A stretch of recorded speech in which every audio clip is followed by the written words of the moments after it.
YouTubers, 5 reasons why you should learn Portuguese. I see a lot of videos out there for different languages and why people should learn them. I'm going to give you 5 reasons why you should learn Portuguese. Number 5. Guess what? That's the Spanish language derived from Latin, but the root of the Spanish language is Portuguese. Spanish language came from Portuguese. Portugal was the first country with the oldest borders in Europe, and the first country to basically change from Latin to Portuguese. And when the Spanish took over Portugal for 63 or 73, I'm not too sure, years, the Spanish adapted that root of the word. A majority of the words were taken from Portuguese and kind of it was one country. So a lot of the bureaucrats and a lot of the royalty from the east Portugal moved into the west of Spain and stuff and got relocated, and families grew, and that's how one reason why the Spanish language is very similar to Portuguese. And I'll give you an example.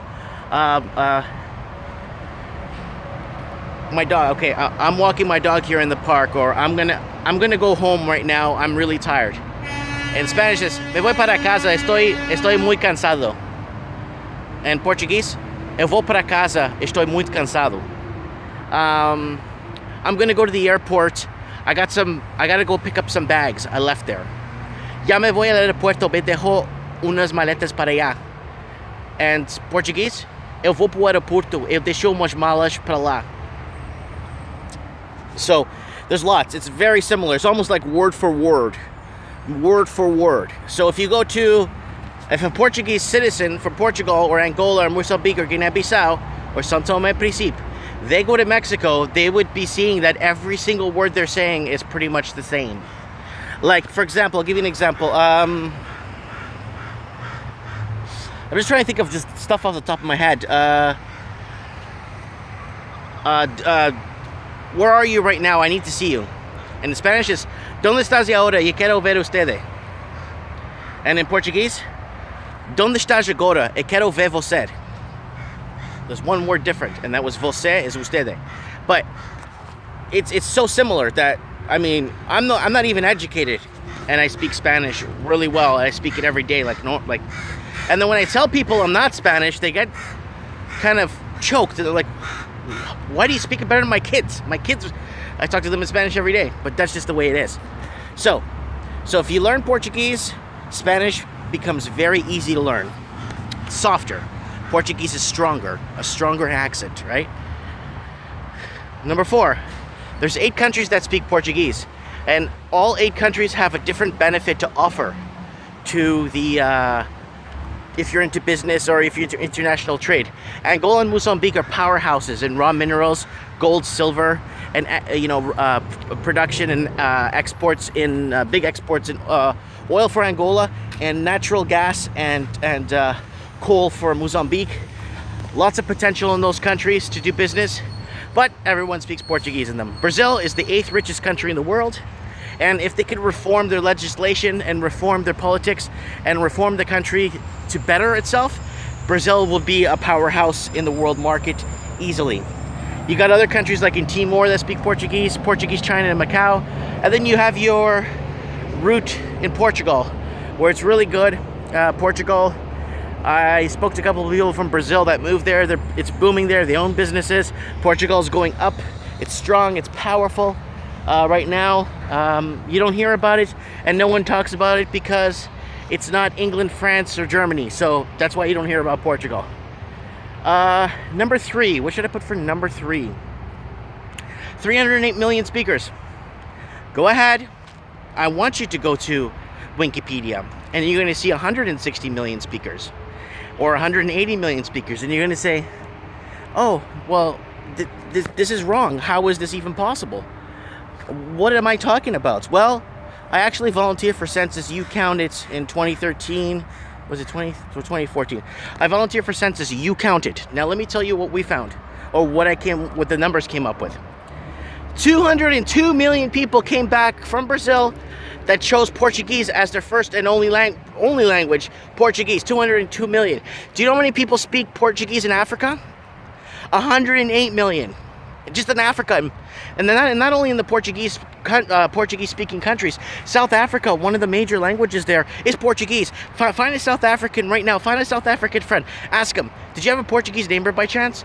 There's a very good chance to say, yeah, my neighbor was Portuguese. Do you know him? Did you meet him? How did you know that? Yeah, there's a very good chance, but nobody wants to take. If it was French, it'd be like French, yeah, all over the world, French. But no one speaks French. But anyways, so let's go back to what I was saying. That was number 3. 308 million speakers that reported speaking Portuguese from all over the world through the census. Now, if Brazil's census came back at 202 million people that speak Portuguese, why the hell is Wikipedia at 170 million and 6th biggest language in the world? Why do they not just want to let people and educate people? So what does that tell you about Wikipedia? Winky me. Anyways, so that was number 3. Number 2.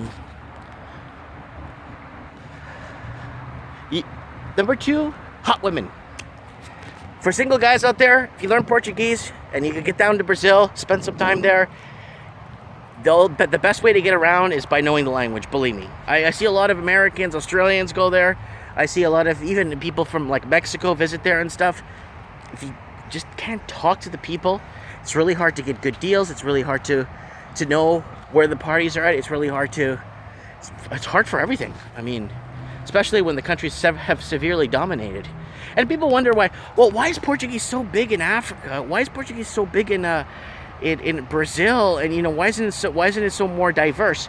Because the Portuguese were there for 500 years, as opposed to the French in Africa for like 90 years. Big difference. 500-year implementation with schooling and education and infrastructure. Guess what? The country just becomes the other country that is. But when the English and the French went in the late 1800s to take over the world, well, they did it. But the problem was when they did it, it was too late already. We knew these countries existed. That's why the Portuguese mapped Australia, and they sold it to the English. They would have never found Australia. Portuguese presence in Asia was 300 years longer than any other European nation. Okay, let's go to number 1. Number 1. Number 1. Let me think here. It's off the top of my head, off the fly, guys. So don't make fun of me. Number 1. Because I already talked about it economic-wise. I already talked about how many people speak it. I already talked about a bit of its history. 1. So you could denounce the English Anglo-Imperial Empire. And I'll tell you a story, and it's a good one. A friend named Patrick from Australia.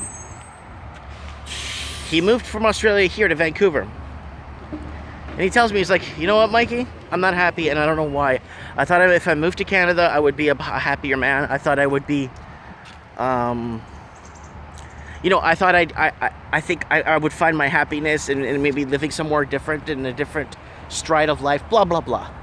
And I told him, I go, the reason why you're so unhappy is because you're still under this Anglo-American English empire, this yoke, this whole thing you were taught about. We're the best. We are this, we are that. English is the ruler, blah, blah, blah, and blah, blah, blah.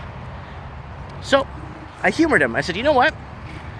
He works in an office in a mining company, so he's a big-time miner. He's like some coordinator, like economic manager he does forecasts some company, okay, and does auditing too and stuff like that to make sure the company's in check and stuff.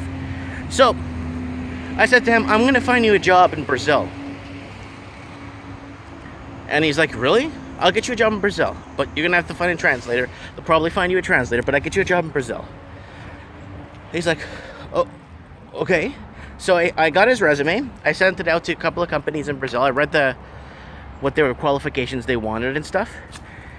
And he went for he had 2 interviews. Okay, he had one in São Paulo, and he had one in Minas Gerais, a different part of Brazil. And when he went to São Paulo, he took the job that he went for the interview for. Now, he lives there. He speaks Portuguese every day. His wife, I think, is from Portugal, but they live in Brazil. Oh, she's immigrated to Brazil. And now he has 2 kids. He's the 3rd on the way. And you know what? He's so happy, and he's like, you know what he told me? He told me it was this whole English American empire. This whole thing I was part of all my life. This whole yoke, this whole possessions are what makes life, and blah, blah, blah. And now he realized now that it's more family oriented, more, you know, and I'm really happy for him. And it was because of that change he made in his life. And so I think maybe number one should be a change of pace, a change in life, a different view, to think in Portuguese once in a while instead of the whole English thing, to think, to be part of something completely different, but seeing the positiveness in it, and gaining strength from it, and being a part of a community that would make a difference, you know, that you could make a difference in yourself. I don't know, I'm not a therapist, I don't know jack shit. All I wanted to do was tell you why, the top 5 reasons you should learn Portuguese and be part of the Lusophone world. And check out Wikipedia, find out why. I went on Wikipedia a few times to change the numbers of the world speakers. They actually banned me, and I said, but guys, I have not insight, I mean, I understand what's happening here. Can you help, you know, can we fix this, right? No, we got to keep Portuguese at 170. If we move it up, it's going to move to 5th and 4th, and then it's not going to look good for other countries, and then people will be upset. But what's the point of Wikipedia? To make everybody happy? Or is it for people I don't know. I'm not even going to go there. I don't even do a shit. Anyways, guys, thanks for watching. Don't forget to hit the subscribe button. Bye.